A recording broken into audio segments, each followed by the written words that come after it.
Hi, I'm Christy Shriver, and we're here to discuss books that have changed the world and have changed us. And I'm Gary Shriver, and this is the How to Love It podcast. This episode is going to be a little bit different in its focus. Normally, we highlight a famous piece of literature. If it's a short story, we read it in full. We discuss its author and the context and how we think it should be analyzed. However, this time we're going to change direction. Of course, we'll read the story and introduce you to a celebrated writer, but the purpose of this episode will be to focus on the process of analyzing or breaking down any story. How do we go from summarizing a story to analyzing it? What are we supposed to look for in a story? What's a good way to think of a story beyond just if I like it or not? And this will be our focus as we discuss an author who's not well known anymore, although he was very famous in his day. Today, we will seek to answer the question, how do I analyze a short story through John Galsworthy's short story, Quality, which was first published in 1912. So let's introduce John Galsworthy. He's not a household name today, but during his lifetime, he was famous and even won the Nobel Prize in Literature in 1932. And they said it was for his distinguished art of narration, which takes its highest form in the Forsyte Saga. That's what the Nobel Prize said, and that's why they gave it to him. The Forsyte Saga is a trilogy. It kind of reminds me, honestly, of Downton Abbey. It traces the life of an upper-class British family through history.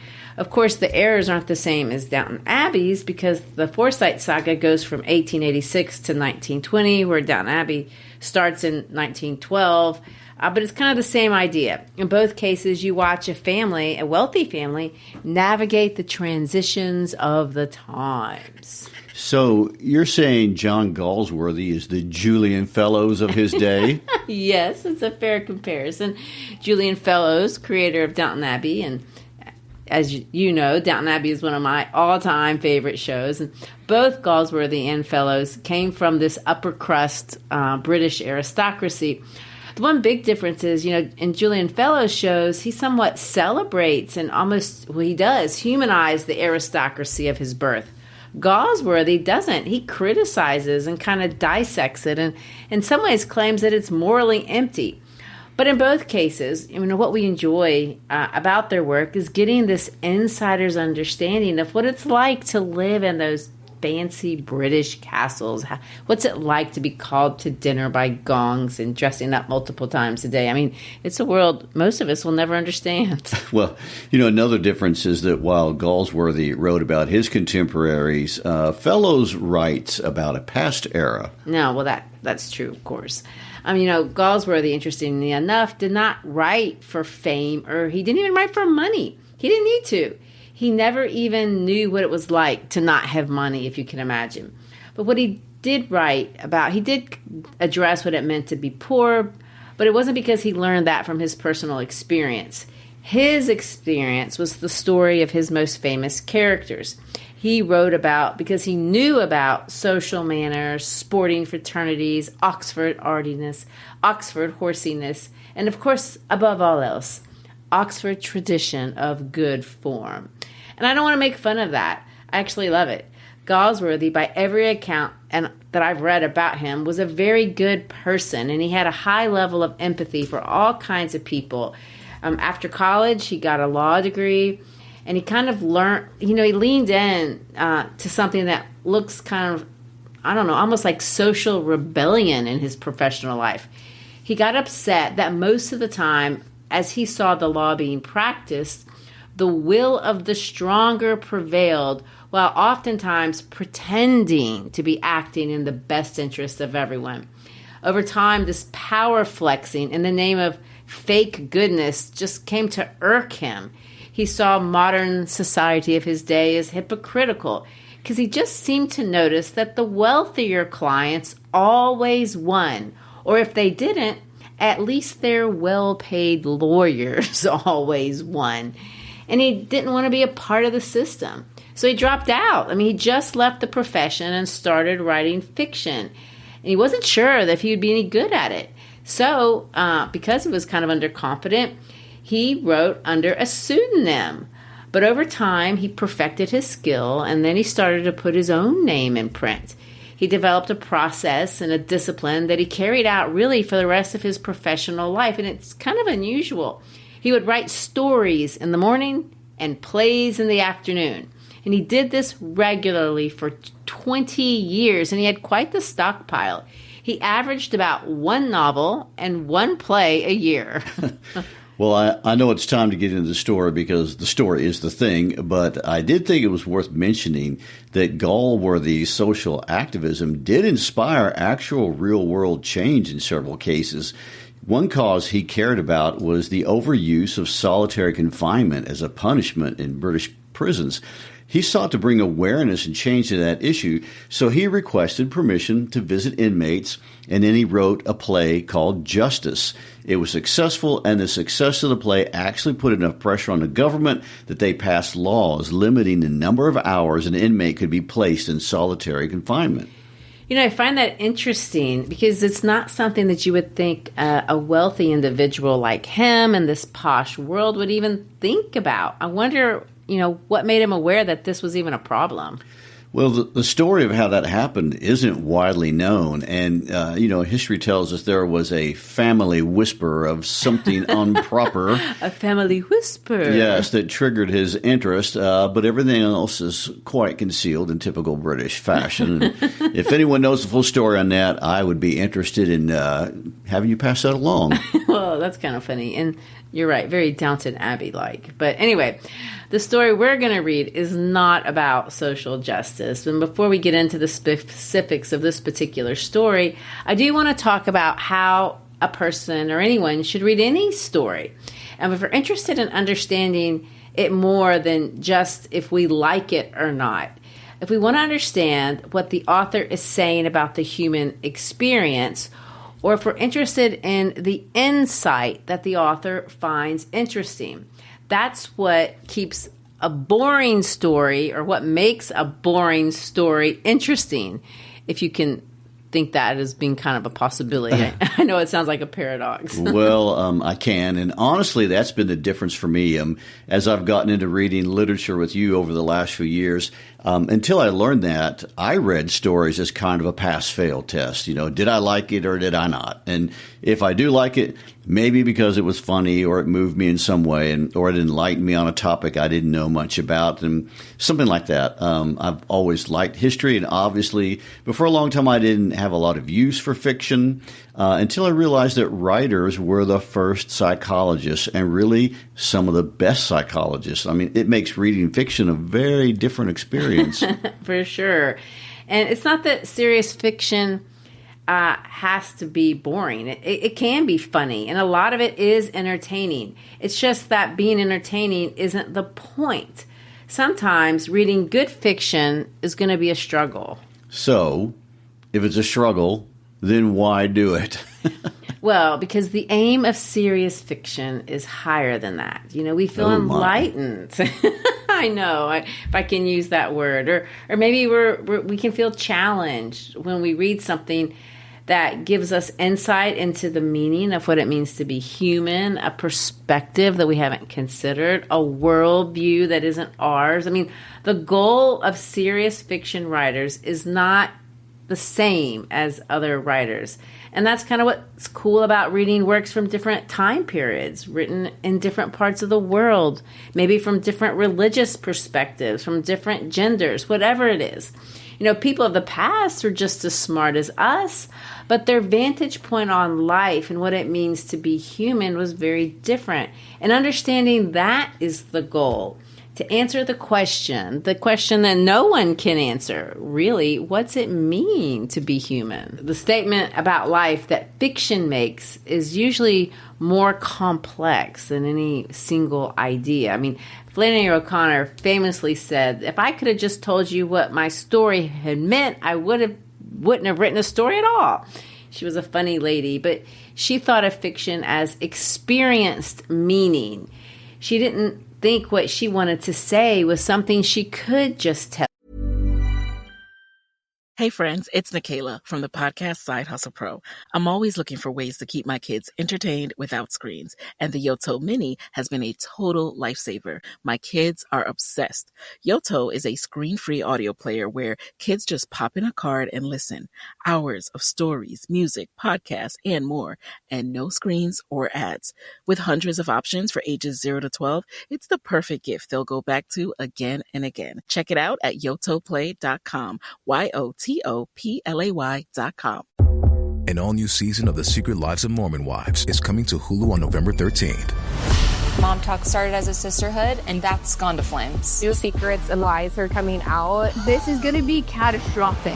We're fighting for our marriages, and the girls are just putting us through hell. They make everything about themselves. I can't. Hopefully this doesn't end in a bloodbath. Watch the Hulu original, The Secret Lives of Mormon Wives, on November 13th. Streaming on Hulu and Hulu on Disney Plus for bundle subscribers. Terms apply. Extra value meals are back. For just $5, get a savory and sweet sausage, egg, and cheese McGriddles, plus hash browns and a coffee. Only at McDonald's. For limited time only. Prices and participation may vary. Prices may be higher in Hawaii, Alaska, and California, and for delivery. Her idea was too complicated for that. Yeah. And so how do we break it down? I mean, I know this is especially important if you're taking a high school or college level writing class. And, how do I know what to say when I write about a piece of fiction beyond just summarizing the story?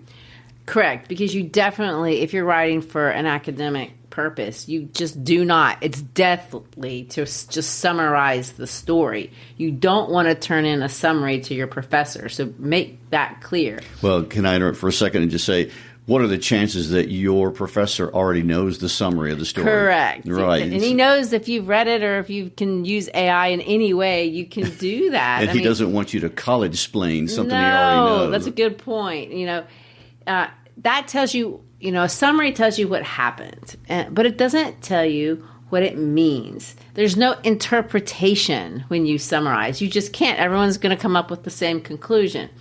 To make an interpretation about what a story means, you have to break it down. In other words, and scientists do that. Just like a scientist might break down a chemical compound into its basic parts, or a biologist might break down parts of a bacteria.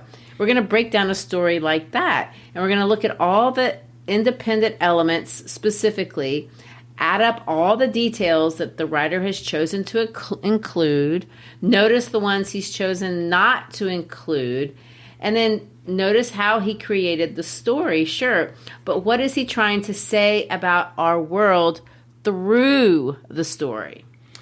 Okay, that's a lot. So what are the elements that make up a story? Yeah, there's a long list of those. And obviously, not every story is going to use every technique that an author could use, but some of them, obviously, the big ones are going to overlap, and every story is going to have a title, characters, a plot, perspective, point of view. There's going to be a conflict. The nature of the conflict may be internal or external. There could be multiple conflicts. There probably are. There's going to be symbols, a tone. He's going to have an attitude toward different things in the story, the setting. There'll be ambiguities. There'll be imagery, irony, dialogue, sentence structure. I mean, all of these things are things that authors deliberately create to create purpose. And there can be more than one interpretation. Oftentimes, there's more than one interpretation. I mean, this story that we're going to read is really simple.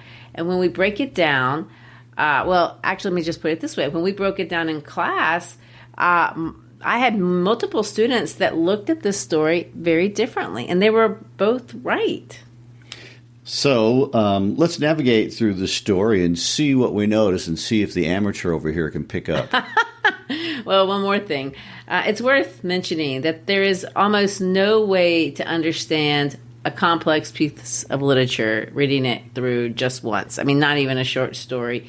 And we won't try to highlight everything we could possibly highlight that Galsworthy has done in this one. I mean, I read this story 4 times just last week with my AP Lit students, and every time that I read it, I saw it differently. It was There were more things that I hadn't seen before. And that's the hallmark, really, of good writing. You can read it over and over again and see something that you hadn't noticed before.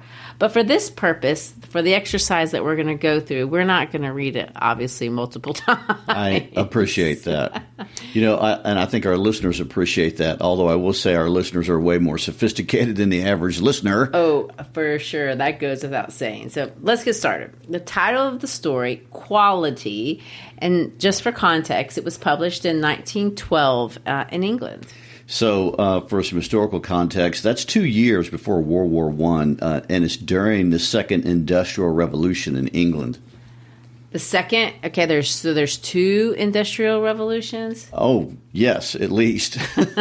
And we think of the first one because that's when we saw the rise of the factory system, and that's what authors like Charles Dickens and William Blake, to name just a couple, they wrote about that when they were bringing awareness to the problems of child labor. And the second industrial revolution was driven by the new energy sources like petroleum, and that's when we saw a real expansion of the railroad and the telephone, but also things like big business combinations and mass production and the assembly line and that sort of thing. And it's also known for the expansion of consumer goods like bicycles. They became a big deal during that time period, and other household items, but eventually even cars. All right, well, that's all the historical context we're going to lay down. Remember, when we first enter an author's world, we don't really need to even know that. It's not necessary. It's helpful. The author will, though, fill you in on the world that he wants you to know about and show you what he wants you to see. And so that's what we want to do. We're going to try to look at the world as this author would like us to see it. So shall we go? Yes.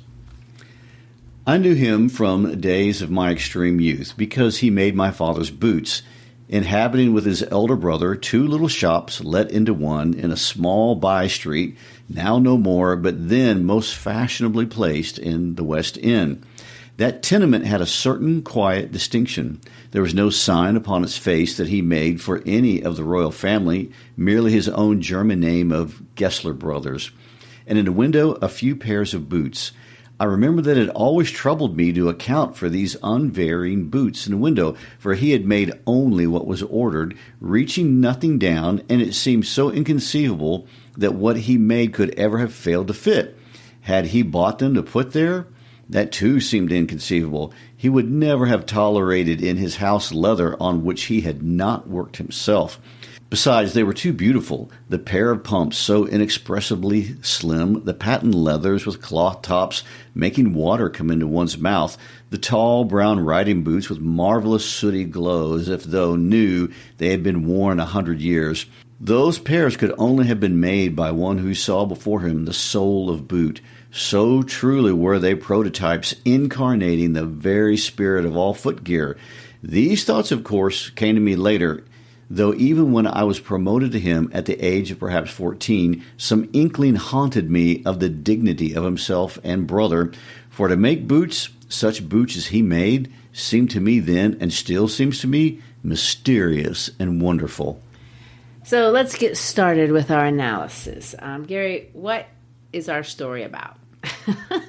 Oh, you're going to throw it to me, huh? Yeah. Okay, well, our narrator is telling us a story about his youth, so he's very clearly recollecting, and that's the perspective. And he's remembering a boot shop he used to go to in the fashionable West End, presumably that's London.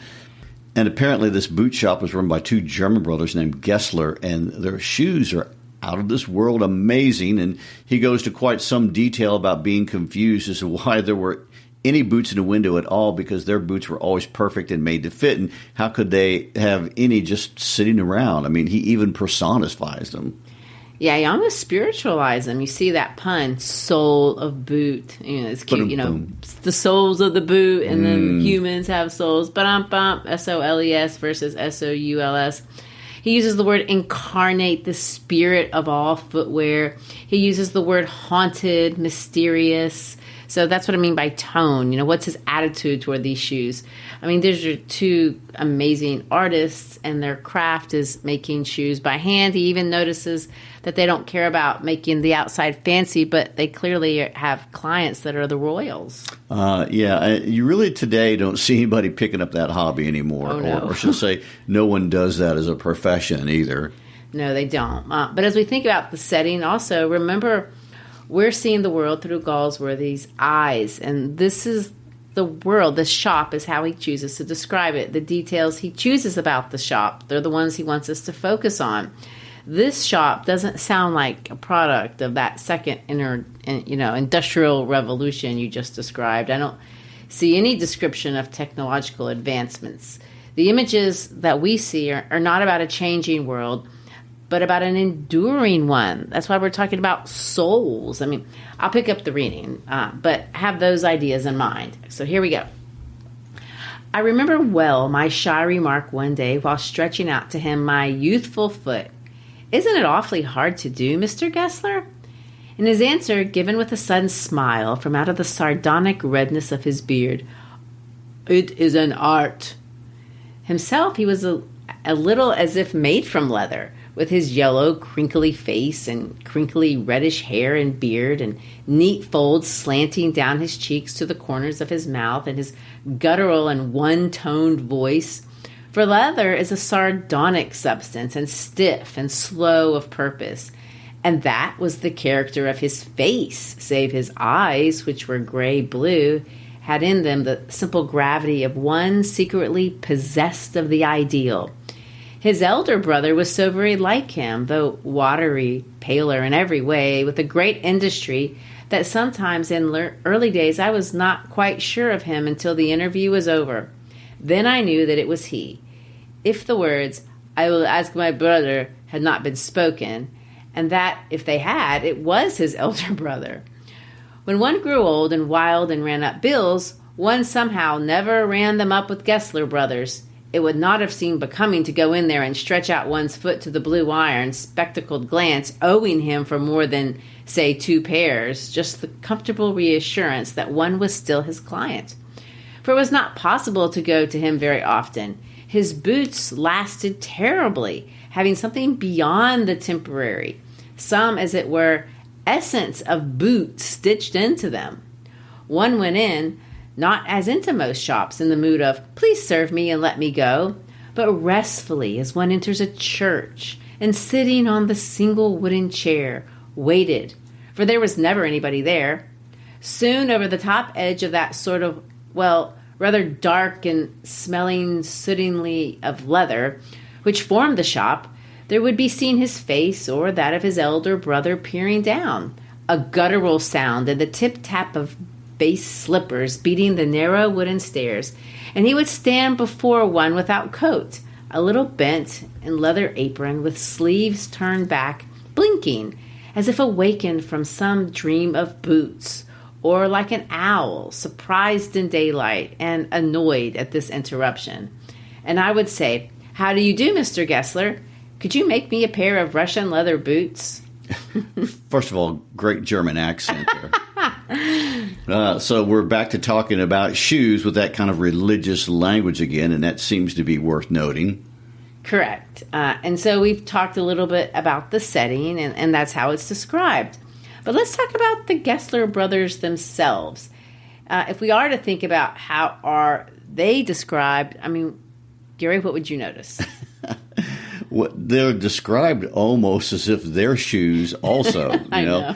He literally described them as looking like leather. I'd hate to have a leather face. No kidding. But they also are described as men that we respect, and we don't want to run up debt in their shop, and we want to be in our best version of ourselves around them, which is interesting.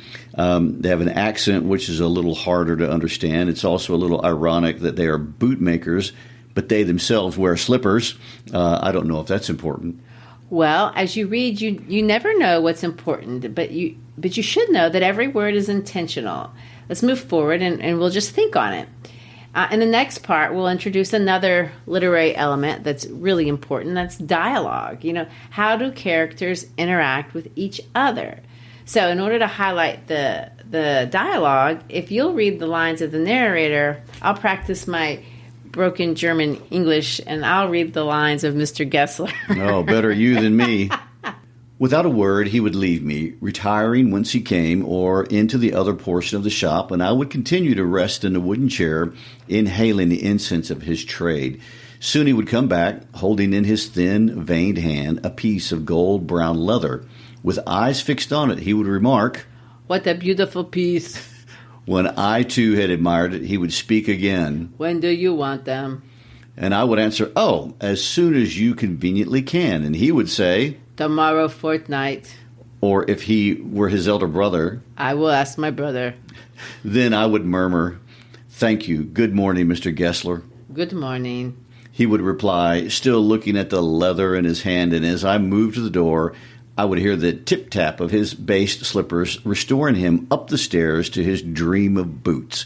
But if it were some new kind of footgear that he had not made yet, then indeed he would observe ceremony, divesting me of my boot and holding it long in his hand, looking at it with eyes at once critical and loving, as if recalling the glow with which he had created it and rebuking the way in which one had disorganized this masterpiece. Then placing my foot on a piece of paper, he would 2 or 3 times tickle the outer edges with a pencil and pass his nervous fingers over my toes, feeling himself into the heart of my requirements. I cannot forget that day on which I had occasion to say to him, "Mr. Gessler, that last pair of town walking boots creaked, you know." He looked at me for a time without replying, as if expecting me to withdraw or qualify the statement. Then he said, "It shouldn't have creaked." "It did, I'm afraid." "You get them wet before they was bound themselves." "I don't think so." At that, he lowered his eyes as if hunting for memory of those boots, and I felt sorry I had mentioned this grave thing. "Send them back," he said. "I will look at them." A feeling of compassion for my creaking boots surged up in me. So well could I imagine the sorrowful, long curiosity of regard which he would spend on them. "Some boots," he said slowly, "are bad from birth. If I can do nothing with them, I take them off your bill." Once only, I went absent-mindedly into his shop in a pair of boots bought in an emergency at some large firms. He took my order without showing me any leather, and I could feel his eyes penetrating the inferior integument of my foot. At last he said, "Those are not my boots." The tone was not one of anger, nor of sorrow, not even contempt, but there was in it something quiet that froze the blood. He put his hand down and pressed a finger on the place where the left boot, endeavoring to be fashionable, was not quite comfortable. "It's urged you there," he said. "Those big worms and no self-respect. Drash." And then, as if something had given way within him, he spoke long and bitterly. It was the only time I ever heard him discuss the conditions and hardships of his trade. "They get it all," he said. "They get it all by advertisement, not by work. They take it away from us, who love our boots, and comes to this presently. I have no work. Every year it gets less. You will see." And looking at his lined face, I saw things I had never noticed before. Bitter things and bitter struggle, and what a lot of gray hairs are seen suddenly in his red beard. As best I could, I explained the circumstances of the purchase of those ill-omened boots, but his face and voice made so deep impression that during the next few minutes I ordered many pairs. Nemesis fell. They lasted more terribly than ever, and I was not able conscientiously to go to him for nearly 2 years.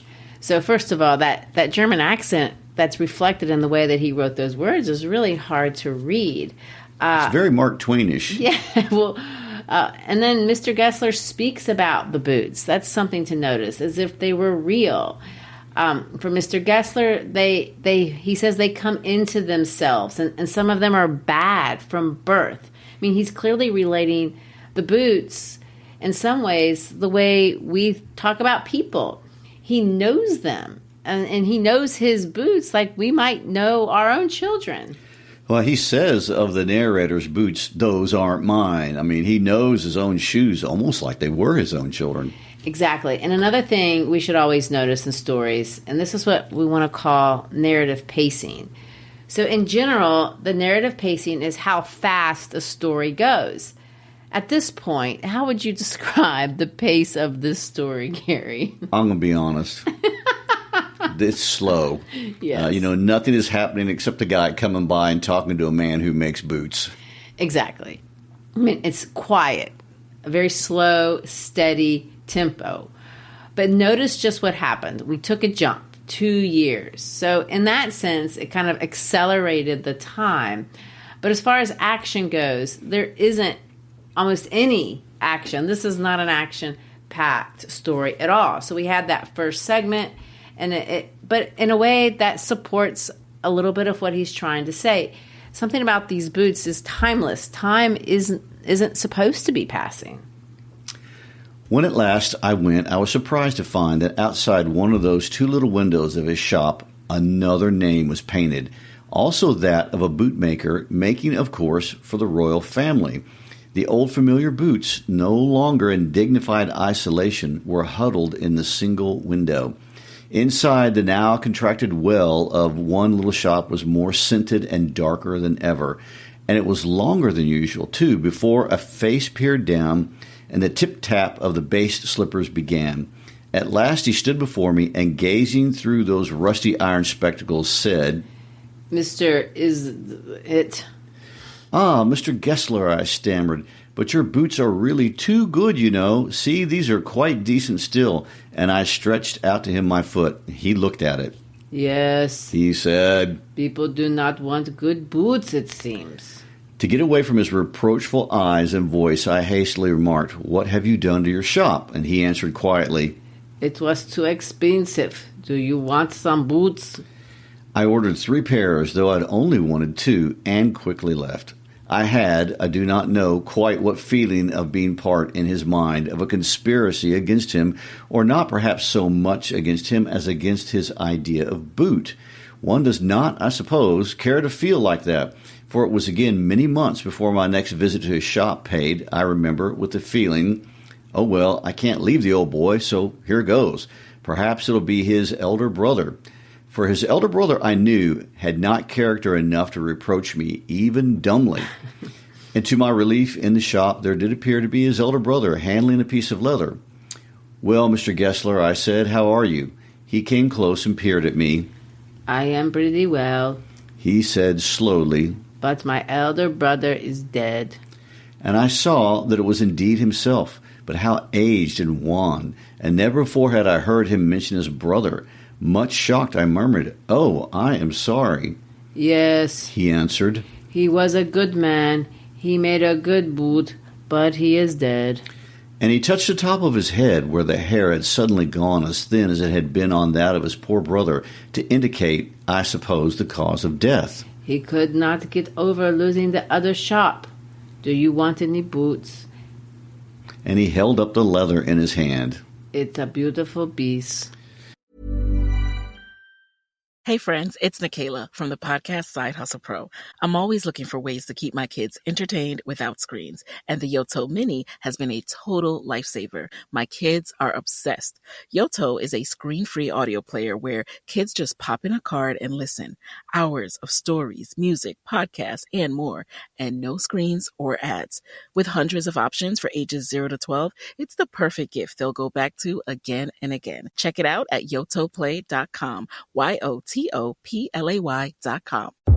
An all-new season of The Secret Lives of Mormon Wives is coming to Hulu on November 13th. Mom Talk started as a sisterhood, and that's gone to flames. New secrets and lies are coming out. This is going to be catastrophic.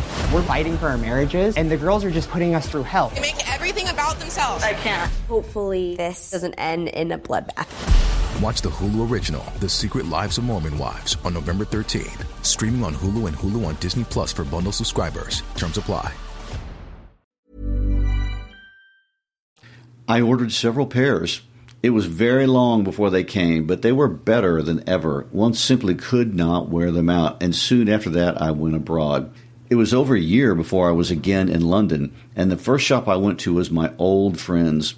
I had left a man of 60. I came back to one of 75, pinched and worn and tremulous, who genuinely this time did not at first know me. "Oh, Mr. Gessler," I said, sick at heart, "how splendid your boots are. See, I've been wearing this pair nearly all the time I've been abroad, and they're not half worn out, are they?" He looked long at my boots, a pair of Russian leather, and his face seemed to regain steadiness. Putting his hand on my instep, he said, "Do they fit you here? I had trouble with that pair, I remember." I assured him that they had fitted beautifully. "Do you want any boots?" he said. "I can make them quickly. It is a slack dime." I answered, please, I want boots all around, every kind." "I will make a fresh model. Your foot must be bigger." And with utter slowness, he traced around my foot and felt my toes, only once looking up to say, "Did I tell you my brother was dead?" To watch him was painful, so feeble he had grown. I was glad to get away. So let's talk about the concept of conflict in stories. I mean, we cannot understand any story without understanding the conflicts in the story. Now, there's going to be two kinds of conflicts almost in every story, an external conflict and an internal one. That external conflict is when the protagonist has to go up against something on the outside. Maybe it's another person, maybe it's society, maybe it's nature, maybe it's alien, something like that. Internal conflict is when the main character has a struggle inside of himself. And you can have both going on in the same story. So in this case, most would agree that the protagonist or our main character is going to be Mr. Gessler. But where's the conflict? Well, from a historical perspective, it's pretty easy to see that industrialization has come to the shoe business, and people are buying cheaper, mass-produced shoes, and Mr. Gessler is going out of business. I mean, it's literally killing him physically. Correct. But let's think of it another way. For sure, that's the external conflict. But do we have an internal conflict? And if we do, how would we characterize that? Now, when we think about internal conflicts, then we have to put on our psychology hats. Oh, my. Well, internally, these two gentlemen are fighting progress, and their entire identity is this in their work, which is a good thing. They take pride in what they do, and they're passionate about what they do, and these are all good things, and yet the world doesn't care about the quality. I noticed that even the royal family, obviously the wealthiest people, were buying the industrial-made shoes and not his shoes, and they can't change. And, I noticed that the Gesslers are German, and the German people in general are known for their high-quality craftsmanship and really have been for centuries. But one other idea, I think, is that these men are immigrants, and they are naturally isolated from their home culture. They're shown as having family, and the shoes have been their family in a world that was likely isolated because their language is different, their culture is different, and the shoes are more than a job for them. They're really grieving more than a loss of a job and even a loss of identity, but also a loss of a community. The shoes were their community. So let's finish the story. I had given those boots up when one evening they came. Opening the parcel, I set the 4 pairs out in a row. Then one by one I tried them on. There was no doubt about it. In shape, in fit, in finish, and quality of leather, they were the best he had ever made me. And in the mouth of one of the town walking boots, I found his bill. The amount was the same as usual, but it gave me a quick shock. He had never before sent it in to a quarter day. I flew downstairs and wrote a check and posted it at once with my own hand. A week later, passing a little street, I thought I would go in and tell him how splendidly the new boots fitted. But when I came to where the shop had been, his name was gone. Still there in the window were the slim pumps, the patent leathers with cloth tops, the sooty riding boots. I went in very much disturbed. In the 2 little shops, again made into one, was a young man with an English face. "Mr. Gessler in?" I said. He gave me a strange, ingratiating look. "No, sir," he said. "No, but we can attend to anything with pleasure. We've taken the shop over. You've seen our name, no doubt, next door. We make for some very good people." Yes, I said, but Mr. Gessler. "Oh," he answered. "Dead." "Dead?" but I only received these boots from him last Wednesday week. Ah, a shock ago, poor man starved himself. Good God. Slow starvation, the doctor called it. You see, he went to work in such a way, would keep the shop on, wouldn't have a soul touch his boots except himself.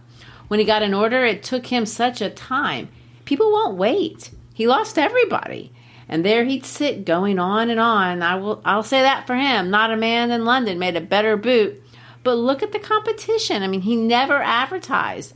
Would have had the best leather too and do it all himself. Well, there it is. What could you expect with his ideas? But starvation? That may be a bit flowery, as the saying is, but I know myself he was sitting over his boots day and night to the very last. You see, I used to watch him. Never gave himself time to eat, never had a penny in the house. All went in rent and leather. How he lived so long, I don't know. He regularly let his fire go out. He was a character, but he made good boots. Yes, I said he made good boots. And I turned and went out quickly, for I did not want that youth to know that I could hardly see. And so the story ends. So, what do you think? Let's just summarize the plot. All right. A guy visits the same shoe store over the course of a few years, and each time he buys shoes, and that's a lot of shoes, by the way. The second to last time he goes, one of the shoemakers is dead, and half of the shop is owned by a big company. And the last time he goes to the shoe shop, the other shoemaker is dead, and the whole shop is taken over by a big company. Just riveting, isn't it? Oh, yes. Well, now let's see how we can create an interpretation at this relatively very simple story. If we look back, we have to break down, and let's look at all the literary elements separately. The plot, you just kind of went over that, the dialogue, the characters, the point of view, perspective, the conflict, the tone at different parts of the story. And if we put all of these together, we're ready to make a claim about what the story means. Well, depending on how you think about it, the story can mean multiple things. Exactly. And a good story does. Even a simple story can be looked at multiple ways, and we can see multiple things. So if you think back to the story, and I know you've had time to do this, not more than just reading it now, but if you think back, what stands out? Well, what stands out to me the most is this complicated relationship that we have with technology. I mean, we love our technology, and we love things that are cheaper and faster and greater supply, and all the things that industrialization brings. We love that. Except the story is sad, and the Gessler brothers die, and it seems they foresaw their own demise, and the narrator is crying at the end. So none of it's good. And from Galsworthy's perspective, there is a loss associated with this, and perhaps we're all contributing to whatever the loss is, which likely has something to do with quality, since that's the title of the story. And, we're losing quality, and we know it, but we've replaced quality with expediency, and Galsworthy is questioning whether this is a good trade-off, and he's right. We can disagree on whether or not it's a good trade-off. But I think it's almost unarguable that we can't have both quality and quantity, not really, and not in the sense that he's describing it. And I think most of us can agree that there is something that we lose in that, and there is something personal that is lost in that transaction with technology, and that is a theme old as time. And it keeps going into the future.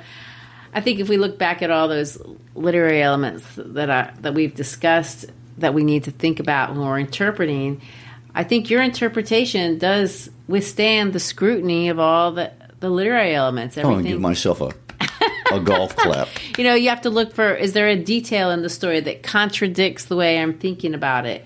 That's an important thing to notice, because one detail that's off throws out your entire interpretation, and you have to start over. But let me add some more evidence to your take on the story. Something that we haven't talked about yet, but I want to bring up. And in this case, I want to talk about a symbol, because Galsworthy has turned these boots into something of a symbol. And the symbol is something physical, literal, that takes on a deeper meaning and represents something else, or maybe something abstract. And in this case, we see the boots and the Gessler brothers. they're kind of merging almost into the same thing. The boots are some sort of ideal, and the brothers have devoted their lives into making copies and perfecting this ideal boot. For the Gessler brothers, the internal conflict is this idea of compromising themselves or cheapening who they are by making something, that's less. But they have to do that to compete or they die and their business dies, and they chose the latter. For them, it was a moral choice. And it's about personal responsibility, taking responsibility for everything you put out into the world. And it's about dignity. And they can't bring themselves to compromise who they are. In that sense, the Gesslers win a personal moral victory, but it's a loss for society because an industrialized society has let go of the pre-industrialized concept of merging and making a living with making a life. And, we don't take pride in our work like that in many cases, although obviously that's not always the case. It often is. And we can see this, kind of as a criticism of allowing material values to override personal or human values. And, that's why the narrator's crying at the end. And so the question is, industry is coming. You're not stopping it. So we can look at it in another way. How should we respond? Is what the Gesslers brothers did it just laying over and starving themselves to death? Is that really what we should be doing? When we read this story in class, a lot of the students, they did not interpret the story as that being the answer. They saw maybe this is a cautionary tale. I heard several students argue the claim that this story speaks to a need not to ignore modernity or industrialization, but you have to be flexible. You have to find a way to grow into it. They see a question embedded into the story, not a doomsday scenario. They ask the question, what should have the Gesslers done, to make their life, more transcendent than it was and not to be as isolated as it was, which is another thing you see about the Gesslers. Were the Gesslers making a mistake by merging their entire lives with their jobs? Is that healthy to do? In a professional sense, should they have tried to change practices, to advertise maybe to survive? Could they have even made a place for themselves in what they do for a living in the new world? Is it necessary, I guess, that they die? These kinds of questions make for great discussions. And they're the kind of questions that help us see that stories can be examined in many ways that are relevant for all times, even if the story is 110 years old. And unlike Gessler's shoes, hasn't been updated very much. Well, I want to point out that your students have had a very interesting insight because this year's class of seniors were born in 2007, the same year the iPhone came out. They have spent every day of their lives as digital babies, which makes them a completely different generation than the older ones. So, we can take that and say technology and industrialization, it's not going away. In fact, in the age of AI, which is the new boogeyman, this story may be more relevant than ever. And all of us have to sit back and wonder if we're going to fade into professional irrelevance. And, a lot of jobs really will. I just read today that Walmart made an announcement they were not going to add employees for at least 5 more years, even though they had a very ambitious growth plan because AI was going to be taking the new jobs. And it's kind of scary, and I do think Galsworthy is right in that something will be lost as AI continues to do more and more of what humans used to do. I think so, and I think about that when it comes to teaching. In fact, I even brought it up the other day in class. I had made a test using AI, and it was honestly a sub-quality test, if I'm being honest. And the kids were complaining about it, and I said, I know, but I have to make tests with AI. I'm trying, I'm failing. I have to learn how to use it. But I will say it's hard to make an analysis test over a piece of literature, and AI is not great yet at thinking. And a student looked at me and he said, I don't understand why you keep trying to incorporate AI in your instruction. And I said, I have to evolve. I'm not going to be a Gessler, brother. Oh, my. And then another sweet student made me feel good. He said, Ms. Shriver, you have a podcast. You have an Instagram. I don't think you're going to be irrelevant anytime soon. And so I at least felt affirmed and smiled. Did it make you think that maybe AI wasn't coming for you yet? Just for a moment. But I do think it is. It's coming for all of us eventually.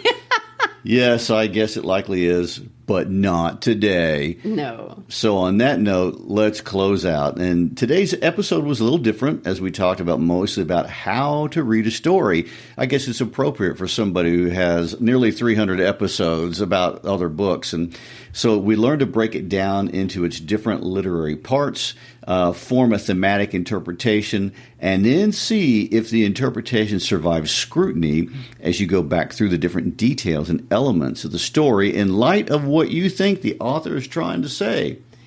You know, it's not an easy way to read, but if you do it, you have something to talk about, and it is a rewarding one. It is.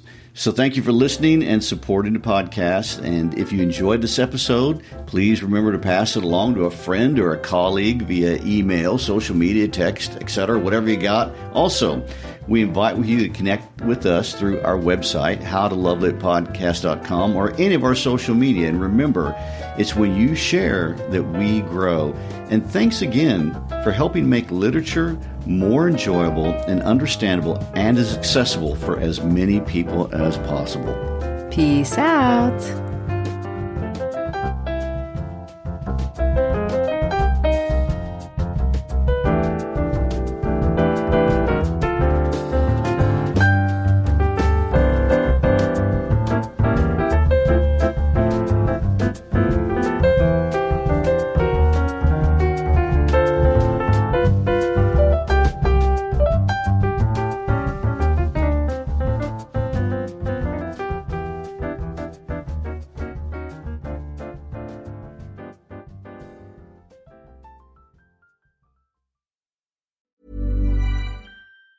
Hey friends, it's Nikayla from the podcast Side Hustle Pro. I'm always looking for ways to keep my kids entertained without screens, and the Yoto Mini has been a total lifesaver. My kids are obsessed. Yoto is a screen-free audio player where kids just pop in a card and listen. Hours of stories, music, podcasts, and more, and no screens or ads. With hundreds of options for ages 0 to 12, it's the perfect gift they'll go back to again and again. Check it out at yotoplay.com. YOTOPLAY.com. An all-new season of The Secret Lives of Mormon Wives is coming to Hulu on November 13th. Mom Talk started as a sisterhood, and that's gone to flames. New secrets and lies are coming out. This is going to be catastrophic. We're fighting for our marriages, and the girls are just putting us through hell. They make everything about themselves. I can't. Hopefully this doesn't end in a bloodbath. Watch the Hulu original, The Secret Lives of Mormon Wives, on November 13th. Streaming on Hulu and Hulu on Disney Plus for bundle subscribers. Terms apply.